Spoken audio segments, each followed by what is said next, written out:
1942 साली कर्नाटकमधील उडुपी येथे तुलू भाषिक कुटुंबात बी.आर. शेट्टींचा जन्म झाला। मध्यमवर्गीय कुटुंब, त्यामुळे कष्टाने बी.आर. शेट्टींनी कन्नड मीडियम शाळा ते फार्मास्युटिकल्स असं शिक्षण घेतलं। त्यानंतर 70च्या दशकात बी.आर. शेट्टींनी उडुपीमध्ये एका फार्मास्युटिकल कंपनीचा डिस्ट्रीब्युटर म्हणून आपली करिअरची सुरुवात केली। पण यावेळेस त्यांच्यावर त्यांच्या बहिणीच्या लग्नाची जबाबदारी आली। पण बहिणीच्या लग्नासाठी त्यांना पैसे जमवता काही आले नाहीत। मग शेट्टींनी बहिणीच्या लग्नासाठी एका बँकेकडून कर्ज घेण्याचा निर्णय घेतला। पण कर्ज घेताना शेट्टींच्या नाकी नऊ आले।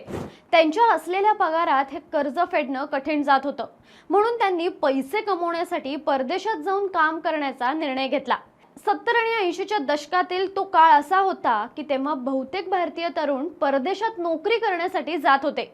शेट्टींकडे एवढे पैसे नव्हते की ते US किंवा UK सारख्या मोठ्या देशांमध्ये जाऊ शकतील। म्हणून शेट्टी यांनी गल्फ कंट्रीजमध्ये जाण्याचा विचार केला।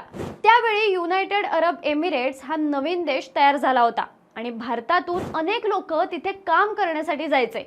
म्हणूनच 1973 साली शेट्टी यांनीही UAE ला जाण्याचा निर्णय घेतला। त्यावेळी बी.आर. शेट्टी हे घरातून फक्त 665 रुपये घेऊन निघाले होते आणि UAE ला पोहोचल्यानंतर त्यांची बॅग तिथे चोरीला गेली होती।